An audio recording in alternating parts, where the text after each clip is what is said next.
اما يكون في توجيه صح تمشي صح بصراحة.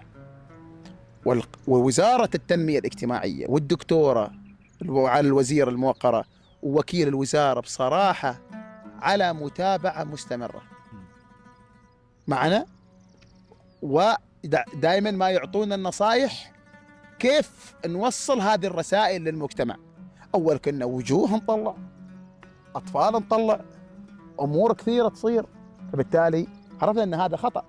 يعني مثلا الحين مثلا الوزارة عندها مثلا تقول لك وجهة نظر، اليوم أنت محمد بتطلع هذا الياهل بتصوره أن هذا محتاج وتعال ساعدوه وتعال وقفوا معاه، هذا بعد 3 سنوات الناس يتنمروا عليه.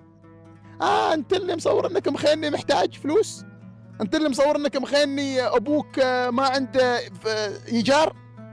فبالتالي هنا حماية هؤلاء الأطفال من الظهور في مثل هذه المقاطع لكي لا يتنمروا عليهم في المستقبل، فبيأثر على نفسية، يمكن يترك حتى المدرسة الطفل بسبب إيه؟ بسبب مقطع هو مسكين عمله من أجل الحاجة ومن أجل الضيق اللي هم فيه.